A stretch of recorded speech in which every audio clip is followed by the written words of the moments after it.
سنا کرتے تھے، اس کو لکھ کر کے آتے تھے، ایک مہینے کے بعد جب بغداد آتے تھے وہ 400 علماء جو دوات قلم لے کے غوثہ کی تقریر لکھتے تھے ان کی تحریر سے ملاتے تھے تو ایک حرف کا فرق نہ ہوتا تھا۔ دنیا کے سب سے بڑے خطیب غوث اعظم ہر ہفتے میں 2 بار خطاب کرتے تھے، جمعہ کا خطاب الگ تھا۔ آج اگر کوئی پیر صاحب آپ کے سماج میں آپ کے دولے کی مولوی صاحب ہی تقریر کرتے ہیں، ملا جی بچوں کو پڑھانا تقریر کرنا، پیر صاحب لوگوں کا کام یہ نہیں ہے۔ پیر صاحب تو گھونگھٹ ڈال کر کے بیٹھے رہتے ہیں، ان کو کہیں کہ تم بڑا ہے یا غوث اعظم بڑے ہیں؟ تم اپنی جہالت و لا علمی پہ پردہ ڈالنے کے لیے یہ کیوں بولتا ہے کہ پیر صاحب لوگ تقریر نہیں کرتے ہیں؟ جب تقریر ہی نہیں آتی ہے تو کیا تقریر تم کرے گا؟ تقریر کرنے کے لیے تو علم چاہیے، تقریر کرنے کے لیے حوصلہ چاہیے، تقریر کرنے کے لیے مطالعہ چاہیے۔ جب تیرے پاس علم نہیں ہے تو گھونگھٹ ڈال کر کے جاہلوں کو الو بنا کر کے چند سکے لے کے گھر بار کیوں چلانا چاہتا ہے؟ کوئی دوسرا کام کر لیتا اور کیوں بولتا ہے کہ تقریر کرنا مولانا مولوی کا کام ہے، پیر لوگ نہیں کرتے ہیں یا ملا جی کرتے ہیں؟ ان سے پوچھے کہ تم بڑا ہے یا سارے ولیوں کے سردار بڑے ہیں؟ جب سارے ولیوں کے سردار کی خطابت کا کوئی جاساری نہیں ہے، وہ 70 ہزار کے مجمع کو خطاب کرتے تھے، ہفتے میں 2 بار خطاب کرتے تھے، اور تقریر کی کتاب آج تک پریس سے چھپ کے باہر آ رہی ہے۔ جب سارے ولیوں کے سردار خطیب تھے، اس کا مطلب ہے کہ قادری سچا وہی ہوگا اور غوث اعظم کے سلسلے کا پیر وہی ہوگا جو خطابت کرے گا، جو امر بالمعروف کرے گا، جو لوگوں کو سمجھائے گا۔ اس لیے نائب غوث اعظم کوئی قومدہ نہیں ہوگا، نائب غوث اعظم کوئی علم و فن سے عاری شخص نہ ہوگا۔ غوث اعظم اپنے زمانے کے بڑے خطیب بھی تھے، اپنے زمانے کے بڑے مصنف بھی تھے، اپنے زمانے کے بہت بڑے مدرس بھی تھے، اور اپنے زمانے کے سب سے بڑے مزکی قلوب یعنی سب سے بڑے روشن ضمیر شیخ تھے، دوسروں کے سینے کا زنگ صاف کرنے والے۔ تو قیامت تک غوث کا نائب وہ ہوگا جو خطیب بھی ہوگا، جو مدرس بھی ہوگا، جو مصنف بھی ہوگا، اور جن کی طرف سب سے زیادہ علماء کا رجوع ہوگا۔ تو آج اس پچھلے 150 سال کے اندر میں اس روئے زمین کا بالخصوص بر صغیر ہند و پاک کا کوئی ایسا شخص نظر نہیں آتا جس میں خطابت کا، تصنیف کا اور درس و تدریس کا جوہر بدرجہ اعظم موجود ہو، اور زیادہ کثرت سے علماء کا ان کی طرف رجحان ہو۔ ایک ساتھ اعلیٰ حضرت کی تھی جس کی تصنیف لاجواب، جن کی تدریس لاجواب، جن کی خطابت لاجواب، علماء کا رجوع۔ اس لیے لوگوں نے خواب میں غوث اعظم کو دیکھا، پوچھا حضور آپ کا نائب کون ہے جانشین اس وقت دنیا میں؟ تو غوث اعظم کو کہتے ہوئے سنا گیا اس وقت احمد رضا خان میرا جانشین ہے۔ نعرہ تکبیر، نعرہ رسالت، مسلک اعلیٰ حضرت، جاجدار اولیاء کانفرنس، خطی خطابت، امر بالمعروف کرنا یہ مصطفیٰ کی سنت ہے، مصطفیٰ کی سنت ہے۔ سرکار دو جہان مسجد نبوی میں خطاب کیا، وہ سرکار غوث اعظم کا لاڈلا ہے، وہ بھی زبردست خطابت کر کے انہوں نے دنیا والوں کو بتا دیا کہ دین کو زندہ رکھنے کے لیے خطابت ضروری ہے، امر بالمعروف ضروری ہے۔ کیوں بھائی کیوں اٹھ کے جانے لگے تم لوگ؟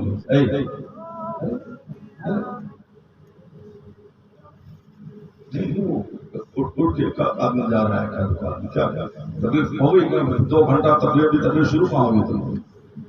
کیوں اٹھ رہے؟ کیا سمجھ کے اٹھ رہے؟ جب اتنی اہم گفتگو تم نہیں سمجھ پا رہے ہو تو تجھ کو تو پھر اب کوئی دوسرا ہی سمجھائے گا۔ جو عالموں کی بات نہیں سنتا ہے اس کو ڈاکٹر سمجھا دیتا ہے، اس کو داروغہ بھی سمجھا دیتا ہے، اس کو اس کی خطرناک بیماری سمجھا دیتی ہے۔ اور میں اکثر بولتا ہوں کہ یہ محفل اجاڑنے کی چیز نہیں ہے، تم نے آج تک سمجھا ہی نہیں اس کی اہمیت کو۔ یہ جنت کی کیاری ہے، جنت کی کیاری سے انسان نہیں بھاگتا ہے، شیطان بھاگتا ہے۔ اور اس کو اجاڑو گے تو چونکہ جنتی محفل کو اجاڑو گے تو خیال رکھ لینا تیرا گھر کبھی آباد نہیں ہوگا۔ گھر کو آباد کرنے کے لیے اس جنتی محفل کو آباد کرنا ہوگا۔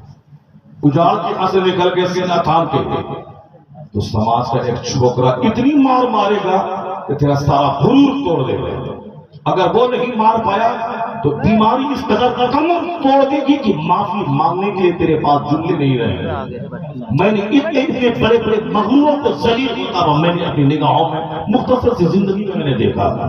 ایک مسلم نام کا شخص تھا جہان آباد علاقے میں، جہاں میں 5 سال نماز پڑھایا، بہت اکڑتا تھا، دولت سے بڑا گھمنڈ تھا، جمعہ کی نماز بھی مشکل سے کبھی پڑھنے آتا تھا، میلاد میں جاتا ہی نہیں تھا، وہ غریب مسکین قسم کے لوگ بیٹھے ہیں، جلسے میں تو کبھی گیا ہی نہیں ہے، جلسے میں جانے سے کیا فائدہ ہے؟ دوستی صرف کافروں سے تھی، غیر مسلموں سے تھی، غیر مسلموں سے دوستی، غیر مسلموں کے گھر آنا جانا، ان کے گھر بھی غیر مسلموں کا آنا جانا، بیٹا بیٹی سب کا کلچر ہندوانہ، نام صرف مسلم کا تھا، عید اور بقرعید میں صرف نماز پڑھنے آتا تھا۔ اب چونکہ سارے مسلمانوں محلے کے مسلمانوں میں دولت ان کے پاس زیادہ تھی، اسی لیے دولت کے نشے میں سب کو گیدڑ کھٹیا الو سمجھتا تھا، اس کی کیا حیثیت ہے؟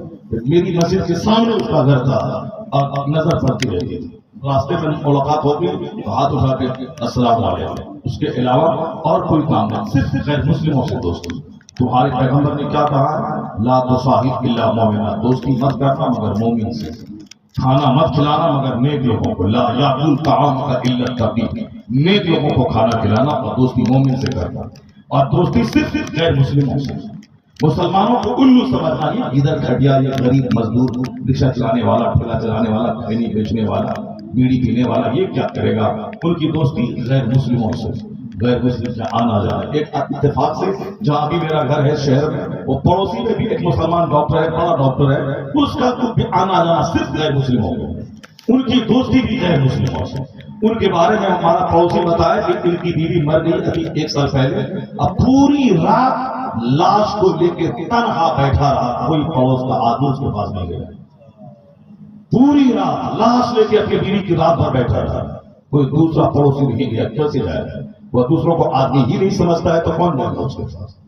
غریبوں کو آدمی نہیں سمجھتا تھا، اپنی دولت بڑا گھمنڈ تھا، پوری رات بیٹھا تھا لاش لے کے، کوئی پوچھنے نہیں گیا۔ پتا چلا کہ اب سماجک جیون گزارنا کا کتنا مہتو ہے، اس وقت اس کو پتا چلا۔ پہلے تو سوچتا تھا کہ دولت ہے، پیسے ہیں، سب آ کر کے پیر چومے گا، سارے غریب امیروں نے سب نے چھوڑ دیا، ساری رات لاش لے کے بیٹھا تھا۔ اس کے بعد 2-4 مہینہ تو نارمل رہا، مسجد جانے لگا، کبھی نہیں گیا تھا، پھر دھیرے دھیرے پرانی روش پہ وہ آ گیا، برسوں کا بگڑا ہوا وہ کیا سمجھ پائے گا۔ میں نے دیکھا اس آدمی کو جس کے پاس بیٹا تھا، گھمنڈ تھا، غرور تھا، لیکن ایسی بیماری ہوئی بیٹے کو یہاں پہ درد ہوا کاندھے میں، وہ میرے سامنے وہ بیٹا ایک مسلمان سنی ٹھناٹن ایک جوشیلا نوجوان تھا جو میرے لیے ہمیشہ ساتھ دیتا تھا اور آگے تبلیغی جماعت والوں کو چیلنج کرتا تھا، کوئی مسجد کے اندر گھسا مولانا کو بعد میں چھیڑے گا، پہلے میرا سینہ تمہارے سامنے ہے، اس طرح سے وہ چیلنج کرتا تھا۔ اب پورا سارے لوگ ڈرے اور سہمے تھے اور مجھ کو ہمت ملتی تھی، اور جمعہ کا خطاب اور پھر علاقے میں محفلوں میں صرف اس وقت صرف حضرت وہابیہ اور صرف اعلیٰ حضرت، یہی میری تقریر کا ٹاپک یہی تھا، اس کے آگے اور کچھ نہیں بولتا تھا، اور اس کا فیض یہی ملا کہ آج میں وہاں نہیں ہوں، مگر سینکڑوں لوگ سرکار تاج الشریعہ کے پاس لے جا کے میں نے مرید کروایا، اور پورا علاقہ بالکل ٹناٹن سنیوں کا علاقہ ہے الحمدللہ۔ اسی محلے کی بات ہے، اللہ نے اس طرح آزمائشوں میں اس کو ڈالا، بیمار ہوا، مر گیا ہوتا تو دولت بچ گئی ہوتی، مگر مرا بھی نہیں اس وقت میں فوری پٹنہ سے دلی، جتنے پیسوں کا گھمنڈ تھا اس کو، جتنا وہ گنتا تھا 2-4-10 لاکھ، یہ آج سے 25 سال پہلے کی بات ہے، وہ جتنا گھمنڈ تھا ان کو پیسے کا سارا پیسہ بھی نکل گیا، اور آخر میں بیٹا بھی مر گیا۔